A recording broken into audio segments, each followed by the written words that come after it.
Doctor DK Gupta, बहुत बहुत स्वागत है आपका। शेफाली जरीवाला का केस जिसने भी सुना है, देखा है, हर कोई हैरान हो गया। 42 साल की उम्र उनकी, बहुत फिट थी वो, लेकिन जिस तरीके से उनकी मौत हुई है उसके बाद कई चलो सवाल खड़े हो रहे हैं और इसी पर बातचीत करने के लिए डॉक्टर डीके गुप्ता फिलहाल फेलिक्स हॉस्पिटल के चेयरमैन हमारे साथ मौजूद हैं। सर, बहुत बहुत स्वागत है आपका। सर, नमस्कार। शेफाली जरीवाला का केस आपने देखा, क्या आपको समझ आ रहा है? क्या वाकई में ही जो कई बातें निकल कर आ रही, खास तौर पर उनकी एंटी एजिंग इंजेक्शंस को लेकर, जो स्किन ग्लो को लेकर वो इंजेक्शंस ले रही थी, क्या ये बड़ी वजह बन सकती है? देखिए मोनिका जी, अभी भी जो रिपोर्ट्स आ रही हैं उसमें उनको हार्ट अटैक हुआ है, कार्डियक अरेस्ट हुआ है, बट बिल्कुल क्लियर नहीं है कि किस वजह से हुआ है। बट डेफिनेटली जो मीडिया की, जो पुलिस की इनिशियल रिपोर्ट्स आ रही हैं उसमें कहा जा रहा है कि उनको हार्ट अटैक या कार्डियक अरेस्ट हुआ है। और साथ में ये भी है कि वो कई वर्षों से, इवन 8 सालों से लगभग, वो एंटी एजिंग ट्रीटमेंट ले रही थी। और उस दिन, जिस दिन उनकी डेथ हुई है, उस दिन उनको उनका फास्ट था, व्रत रखा हुआ था, उनके घर में कुछ पूजा वगैरह थी और साथ में कुछ इंजेक्शंस लिए थे एंटी एजिंग ट्रीटमेंट के लिए। मे बी कि ये कॉम्प्लिकेशन हो, वो जो इंजेक्शंस लिया है, वो दवाई ली है, उसकी वजह से उनको एरिथमिया जो है, हार्ट बीट्स गड़बड़ हुई, सर, मेरा ये सवाल था कि क्या एंटी एजिंग दवाइयां इतनी खतरनाक हो सकती हैं? एंटी एजिंग दवाइयां किस तरह की होती है? आप ट्रीटमेंट होते हैं, सर, लोशंस आई हैं एम जस्ट या रिक्वेस्टिंग, आई जो you are not audible sir. Sir, your voice is गाड़ी ब्रेकिंग रोक लो। आउट। मेरी आवाज आ रही है? सर, आवाज आ आपकी रही है अब वॉइस आपको? भी ब्रेक हो रही है, ब्रेक भी हो रही है, और सब वीडियो भी थोड़ा ब्रेक हो रहा है सर। नहीं, अभी आवाज आ रही है? अभी आवाज आ रही है? Hello, yes doctor. आवाज आ ये रही है? हुँ। तो मैं बोल रहा हूँ कि एंटी एजिंग ट्रीटमेंट कई तरह का होता है। जैसे एक टॉपिकल ट्रीटमेंट है जिसमें क्रीम्स लगाना, लोशंस लगाना, मॉइस्चराइज़र्स लगाना। इनके नॉर्मली साइड इफेक्ट्स नहीं होते हैं, अगर होते हैं तो बहुत सीरियस साइड इफेक्ट्स होते हैं, लाइक एनाफाइलेक्सिक रिएक्शन हो जाना, किसी को एलर्जी है किसी चीज़ से, दवाई से, तो उस केस में प्रॉब्लम्स हो सकती हैं। बट बहुत सारे अन्य तरह के एंटी एजिंग ट्रीटमेंट, जैसे हार्मोनल रिप्लेसमेंट थेरेपी, एचआरटी जिसको बोलते हैं, जिसमें एस्ट्रोजन, प्रोजेस्टेरॉन और ग्रोथ हार्मोन्स का रिप्लेसमेंट दिया जाता है। उसमें कई सारे कॉम्प्लिकेशंस हो सकते हैं। उसमें हार्ट रेट बढ़ सकता है, हार्ट रेट की जो पंपिंग कैपेसिटी वो बढ़ सकती है, ब्लड प्रेशर बढ़ हम्म। सकता है, इवन जो आपका लिपिड प्रोफाइल है वो लॉन्ग टर्म में खराब हो सकता है, कोलेस्ट्रॉल बढ़ सकता है, ट्राइग्लिसराइड बढ़ सकती है, ब्लड के अंदर क्लॉट्स बन सकते हैं, प्लेक्स बन सकते हैं और कभी-कभी स्ट्रोक या हार्ट अटैक या कार्डियक अरेस्ट कर सकते हैं। ये प्रूवन है। इसके अलावा एंटी एजिंग ट्रीटमेंट में और अगर तो हम बात ये करते हैं तो बहुत जी। तो सर, जो उनकी पोस्टमार्टम रिपोर्ट जो इनिशियल अभी आई हुई है, जो पोस्टमार्टम रिपोर्ट में ये कहा जा रहा है कि उनका ब्लड प्रेशर जो है वो बहुत लो हो गया था और उसके बाद उनको हार्ट अटैक आया और उसकी वजह से उनकी मौत हुई है। तो ये जो ब्लड प्रेशर लो हो गया, उसके बाद हार्ट अटैक आया, क्योंकि वो फास्ट भी कर रही थी और जिस तरीके से दावे किए जा रहे हैं कि उन्होंने खाना खाया, खाना खाने के बाद वो बेहोश हो गई और उसके बाद जैसे उन्हें अस्पताल ले जाया गया तो वहां पर उनकी मौत हो गई। तो सर, क्या ये जो टाइमलाइन आपको समझ आ रही है, क्या ये सब चीजें जो हैं एक के बाद एक जो हुई हैं, हम मान सकते हैं कि ये जो चीजें सिलसिलेवार तरीके से हुई, ये एक बड़ी वजह बनी उनकी हार्ट अटैक की, क्योंकि उन्होंने इंजेक्शन भी, एंटी एजिंग इंजेक्शन उस दिन लिया था? देखिए, मैंने बताया कि वो बहुत कई वर्षों जो मीडिया में खबर आ रही है कि कई वर्षों से एंटी एजिंग ट्रीटमेंट ले रही थी, इंजेक्शंस ले रही थी। सर, हो 7 से सकता है 8 उनका सालों हार्ट से ले पहले रही से थी कम। और हाँ। मेडिकली ये कहा जा रहा था कि अंडर मेडिकल सुपरविजन वो ये इस तरीके की दवाइयां ले रही थी, इंजेक्शंस ले रही थी।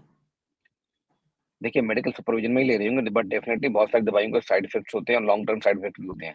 उसमें हार्ट में हम्म। प्रॉब्लम होना, हार्ट की वॉल्स कमज़ोर हो जाना, इवन लेटर ऑन कभी-कभी हार्ट की कार्डियोमायोपैथी हो जाना, अगर ब्लड प्रेशर हाई रह रहा हो, उसकी वजह से हार्ट वीक हो जाता है और समटाइम्स हार्ट फेलियर में चला जाता है। और उसी तरह अगर उस मतलब स्थिति में कोई कॉम्प्लेक्स हो जाए, कोई कॉम्प्लिकेशन हो जाए, जैसे उसका ब्लड प्रेशर लो हो जाए या फास्टिंग वजह से ब्लड शुगर लेवल कम हो जाए या ब्लड प्रेशर किसी और वजह से कम हो जाए, तो भी उस समय सडन कार्डियक अरेस्ट हो सकता है। तो ये प्रूवन है, किसी भी केस में प्रूवन है। और डेफ़िनेटली मैंने पहले ही बताया कि जितनी भी हार्मोन रिप्लेसमेंट थेरेपी है उसके अंदर हो सकता है। इवन जो दवाइयाँ लेते हैं हम लोग, बहुत सारी जो एंटी एजिंग ट्रीटमेंट्स, उनके साइड इफेक्ट्स और कॉम्प्लिकेशंस हो सकते हैं। वेट लॉस मेडिसिन लेते हैं, उनके साइड इफेक्ट्स और कॉम्प्लिकेशंस हो सकते हैं। इसके अलावा आजकल जो पीआरपी वगैरह करते हैं, बोटॉक्स फिलर्स लगाते हैं, ये जो हुँ। लेज़र ट्रीटमेंट होता है, उनकी एनाफिलैक्सिस रिएक्शन हो सकती है, हार्ट में एरिथमियाज़ हो सकते हैं, हार्ट रेट अच्छा, बढ़ सकता है, उसका घट भी सकता है। हार्ट से रिलेशन हो सकता है अगर आप स्किन के लिए कोई भी ट्रीटमेंट लेते हैं, पीआरपी लेते हैं। ये भी कहा जा रहा था कि ग्लूटाथायोन और विटामिन सी कि वो टैबलेट्स ले रही थी, ग्लूटाथायोन के इंजेक्शंस ले रही थी। क्या ये जानलेवा हो सकते हैं, ये चीज़ें? बिल्कुल, अगर आपको कोई दवाई सूट नहीं कर रही है, उसके कॉम्प्लिकेशंस हैं, तो आपके लिए वो ठीक नहीं है और जानलेवा हो सकती है। बोटॉक्स और फिलर्स की बात करते हैं, नॉर्मली वो लोकली होते हैं, बट उनके नॉर्मली साइड इफेक्ट नहीं होते, कार्डियक अरेस्ट नहीं होता है। बट अगर वो कोई बंदा सेंसिटिव है, एलर्जिक है, उसको एनाफिलेक्टिक रिएक्शन हो रही है, टाइप 1 हाइपर सेंसिटिविटी रिएक्शन हो रही हैं, तो उसका ब्लड प्रेशर लो हो सकता है, गर्दन में स्वेलिंग आ सकती है, विंड पाइप क्लोज़ हो सकता है, ब्रीथिंग डिफिकल्टी हो सकती है, चेस्ट पेन हो सकता है, हैवीनेस हो सकती है और डेथ भी हो सकती है। तो मतलब डॉक्टर क्योंकि उन्होंने उस दिन फास्ट रखा था और ये पोस्टमार्टम रिपोर्ट में खुलासा हुआ है कि उन्होंने एंटी एजिंग इंजेक्शन भी लिया था, जिसके बाद उन्होंने खाना खाया और उसके बाद वो बेहोश हो गईं। क्या इसे हम एक वजह मान सकते हैं? वजह हो सकती है, अभी प्रूवन नहीं है, पोस्टमार्टम रिपोर्ट के बाद पता लगा, लेकिन डेफ़िनेटली जैसा हुँ, हमने बताया कि इन सब चीज़ों के कॉम्प्लिकेशंस होते हैं और कॉम्प्लिकेशंस में हार्ट के कॉम्प्लिकेशंस काफ़ी कॉमन है, कार्डियक कॉम्प्लिकेशन काफ़ी कॉमन है, जिसकी वजह से डेथ हुँ। हो सकती है। तो जब एक बार पोस्टमार्टम रिपोर्ट आ जाएगी, तभी कन्फर्म हो जाएगा। यूजुअली डॉक्टर क्योंकि ग्लूटाथायोन की बात करें या विटामिन सी की बात करें, तो लोग अपने इम्यून सिस्टम को बढ़ाने के लिए ग्लूटाथायोन की तो टैबलेट्स भी खाते हैं। वो फिज़ टैबलेट्स आती हैं, लोग रोज़ाना जो है उन्हें खाते हैं। नॉर्मली उनको लेते भी हैं विदाउट प्रिस्क्रिप्शन, खासतौर पर विटामिन सी की अगर मैं बात करूँ। तो क्या जी। ये विदाउट डॉक्टर के प्रिस्क्रिप्शन के लेना चाहिए? या ये भी अ, एक within a time of period जो है अपना असर दिखाने की दिखा सकती हैं आगे आपके बॉडी पर कोई ना कोई इसका असर दिख सकता है। कोई भी दवाई जो है मेडिकल प्रिस्क्रिप्शन के बिना नहीं लेनी चाहिए, अंडर डॉक्टर सुपरविजन में लेना चाहिए, इवन क्वालिफाइड डॉक्टर होना चाहिए, सर्टिफाइड डॉक्टर होना चाहिए। जो क्लिनिक ले रहे हैं, वो भी क्लिनिक सर्टिफाइड होना चाहिए और साथ में जो दवाई ले रहे हैं, वो चेक कर लें कि एफडीए अप्रूव्ड है नहीं। अगर एफडीए अप्रूव्ड नहीं है, तो वो दवाई इंजेक्शन बिल्कुल नहीं लेना चाहिए और उसके इंडिकेशन देख लेना चाहिए। कभी भी आपको रिसर्च का पार्ट नहीं बनना है, एक्सपेरिमेंटल नहीं बनना है। बहुत सारी दवाइयाँ हुँ। एक्सपेरिमेंटल मोड में चल रही होती हैं, वो नहीं लेनी चाहिए। अगर आपको दवाई कोई सूट नहीं करती, कोई साइड इफेक्ट्स आ रहे हैं, कोई सिग्नल्स आ रहे हैं, कोई कॉम्प्लिकेशंस हो रहे हैं, तो आपको तुरंत बंद सर कर देनी चाहिए। सर कितने दिनों में ये कॉम्प्लिकेशंस या इस तरीके के सिग्नल्स मिलना शुरू हो जाते हैं? क्योंकि शेफाली जरीवाला के केस में तो वो 60 से 8 साल से इस तरीके के स्किन ग्लो ट्रीटमेंट्स और एंटी एजिंग ट्रीटमेंट्स ले रही थी। नॉर्मली अगर आप एलर्जिक हैं, तो तुरंत सिम्पटम्स आ जाएँगे। अब आपको तुरंत दवाई बंद करनी पड़ेगी और उसके बाद लेनी कभी लाइफ में नहीं लेनी पड़ेगी। अगर हुँ, आपको कुछ स्लो मेडिकेशंस ले रहे हैं, उसकी वजह से हार्ट में कुछ प्रॉब्लम हो रही है, तो वो टाइम 2 साल, 3 साल, इवन 4 साल, इवन 6 महीने भी लग सकता है। और सिम्पटम्स क्या होंगे कि आपको चलने-फिरने में ब्रीथिंग डिफिकल्टी होगी, शॉर्टनेस ऑफ ब्रीथ होगी या भारीपन लगेगा या आपको कन्फ्यूजन लगेगा या पसीना आ रहा होगा या वीकनेस लग रही होगी, कमजोरीपना लग रहा होगा, ड्राउज़ीनेस लग रही होगी। अगर ऐसे कोई सिम्पटम्स आ रहे हैं, तो फिर आपको वो दवाई इसका मतलब सूट नहीं कर रही, फिर आपको अपना हार्ट का चेकअप कराना चाहिए, हार्ट का हेल्थ देखना चाहिए। जी, डॉक्टर उनके एक रीसेंट इंटरव्यू में उन्होंने ये भी कहा था कि उन्हें एपिलेप्सी है, यानी कि उनको मिर्गी के दौरे पड़ते हैं। अ, जी। क्या इन सब चीज़ों को हम जोड़ सकते हैं उन्हें अ क्योंकि वो एंटी एजिंग इस तरीके से इंजेक्शंस ले रही थी, उन्हें एपिलेप्सी भी था।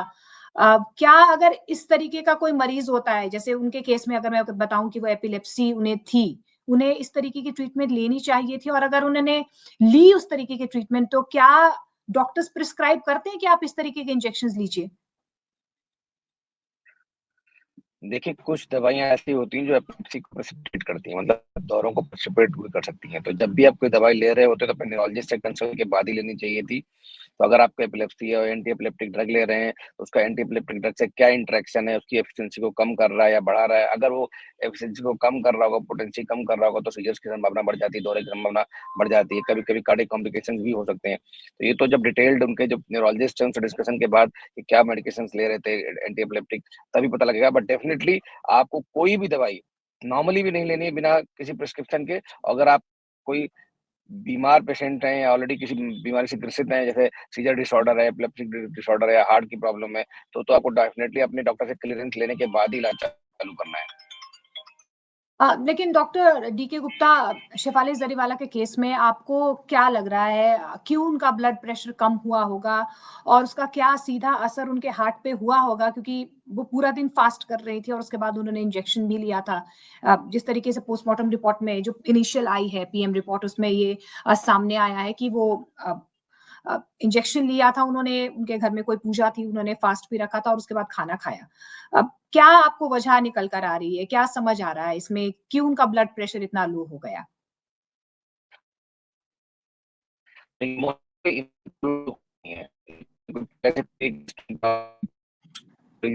Sir, you are not audible sir. Sir, you are not Audible.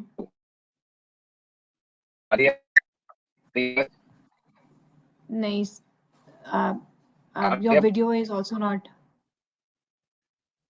so there's a glitch in the video also. And दोबारा करें, कनेक्ट करूं?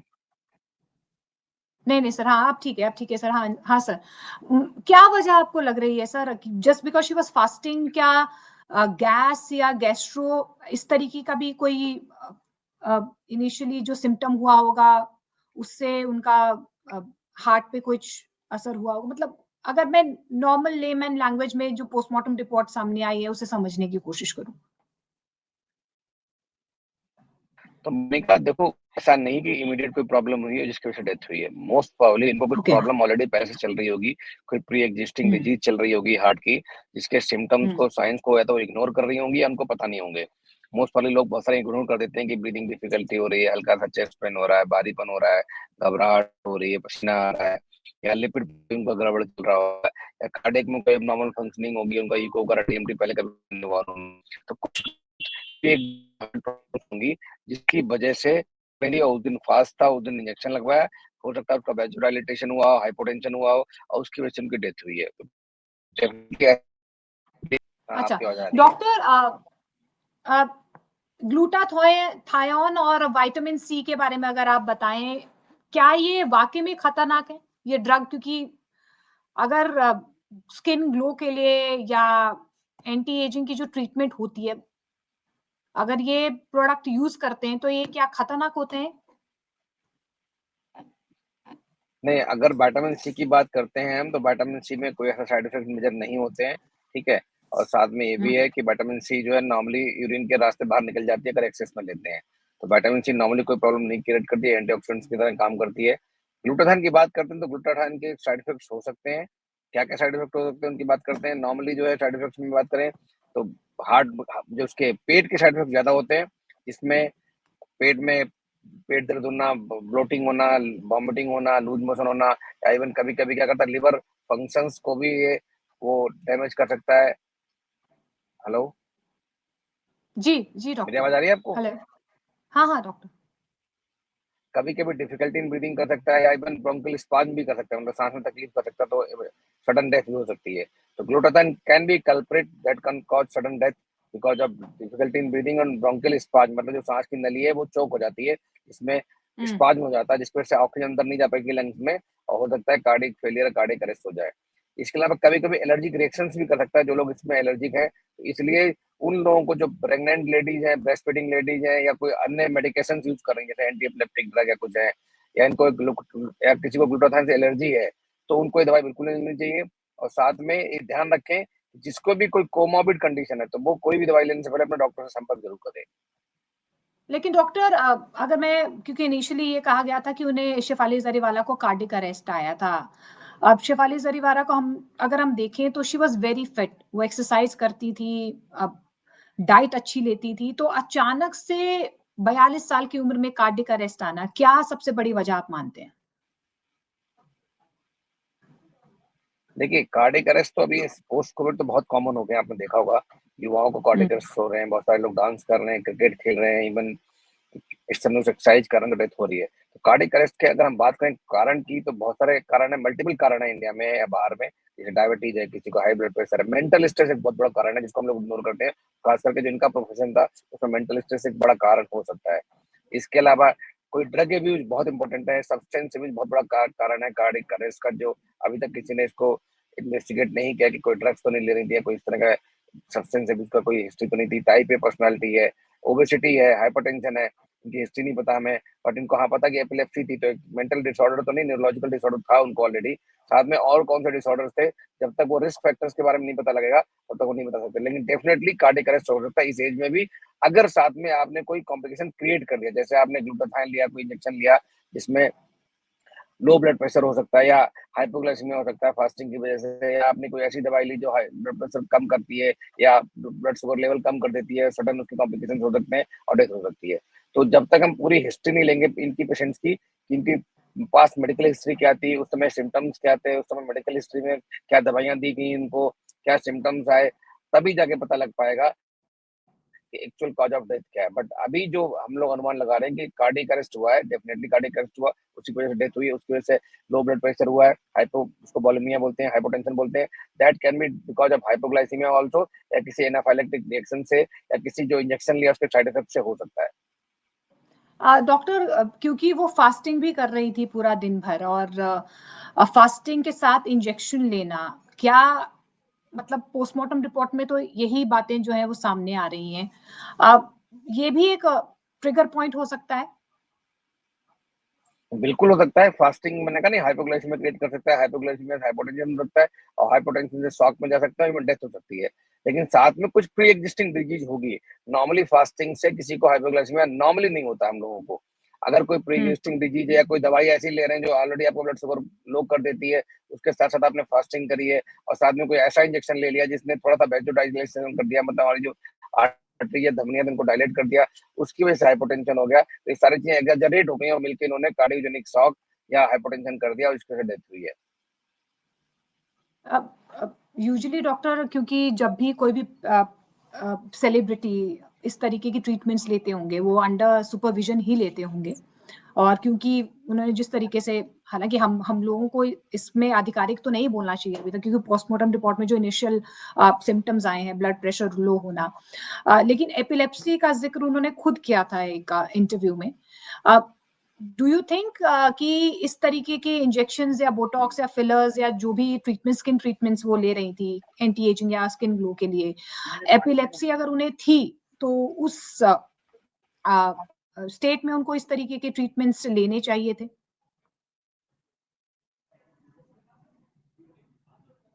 Hello? Hello doctor, am I Audible?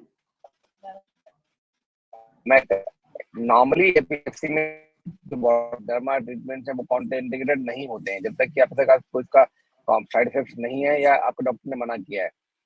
Hmm, but definitely अगर आप ऐसी कोई दवाई ले रहे हैं जो एंटी एपिलेप्टिक ड्रग है, उसका कोई दूसरी दवाई ली जो उसका इंटरफेस करती है, जो आपस में इंटरेक्ट करती है, उसकी पोटेंसी को कम कर रही है या कोई नए साइड इफेक्ट्स कर रही है, टैकिर्दमियाज कर रही है, अर्दमियाज हार्ट के कर रही है, मतलब जो आपकी हार्ट की गति है वो अनियमित हो रही है, तेज हो रही है, उसकी वजह से हो सकता है आपका उस समय जो है हार्ट रेट बहुत तेज कर जाए, जिसको वेंट्रिकुलर टैकिकार्डिया बोलते हैं, या एट्रियल फिब्रिलेशन में चला जाए, जिसकी वजह से पंपिंग जो है हार्ट की वो कम हो जाए या इफेक्टिव पंपिंग बंद हो जाए, उसकी वजह से ब्लड प्रेशर कम हो सकता है और इवन कार्डियक अरेस्ट हो सकता है और डेथ हो सकती है। डॉक्टर, अब अगर मैं ये इंजेक्शन लेती हूँ, अगर इस तरीके के बहुत सारे सिम्पटम्स हों, तो इसका असर कितने घंटे में दिखना शुरू हो जाता है? अगर नहीं, कोई साइड इसका इफेक्ट हो रहा है आपकी बॉडी को, अगर साइड इफेक्ट हो रहा है? नहीं, कुछ साइड इफेक्ट तो इमीडिएट होते हैं जिसको एलर्जिक रिएक्शंस बोलते हैं। वो तो इमीडिएट ओके। होगी, विदिन मिनट्स में पता लग जाएगा आपको कि ये दवाई आपको फ्यूचर में भी नहीं लेनी है। जैसे आपने इंजेक्शन लगाया, आपको रैशेस हो जाएँगे, आपका होर्सनेस ऑफ वॉइस हो जाएगी, चॉकिंग होने हुँ, लगेगी, ब्रीथिंग डिफिकल्टी होने लगेगी, चेस्ट पेन होने लगेगा, घबराहट होगी, पसीना आएगा और सडनली हाइपोटेंशन हो सकता है। तो एनाफिलैक्सिस रिएक्शन होती है, वो इमीडिएट होती है और इमीडिएट ही पता लग हुँ, जाता है। इसीलिए हम कहते हैं जब भी कोई दवाई देते हैं, उससे पहले उसका सेंसिटिविटी इंजेक्शन लाके चेक करना चाहिए कि आप उससे एलर्जिक हैं या नहीं है। नंबर 2, हुँ, अगर कोई साइड इफेक्ट मतलब लंबे दौरान क्रॉनिक कॉम्प्लिकेशंस है, जैसे कोई हार्ट की प्रॉब्लम क्रिएट कर रहा है, हार्ट में अरिथमिया कर सकता है या हार्ट की हाइपरटेंशन बढ़ा सकता है, मतलब ब्लड प्रेशर बढ़ा सकता है, तो हार्ट की जो दीवार से वो मोटी हो जाएंगी, जो हाइपरट्रॉफी हो जाएगी उनकी, कार्डियोमायोपैथी हो जाएगी, या ऐसी कोई दवाई है लॉन्ग टर्म में दवाई एंटी एपिलेप्टिक दवाई खा रहे हो, उसकी पोटेंसी कम कर दे रहा है, तो उसकी वजह से सीजर्स प्रेसिपिटेट हो जाएंगे। कोई ऐसी दवाई जो हाइपोग्लाइसीमिया कर रही है, ब्लड शुगर कम हो जाएगा।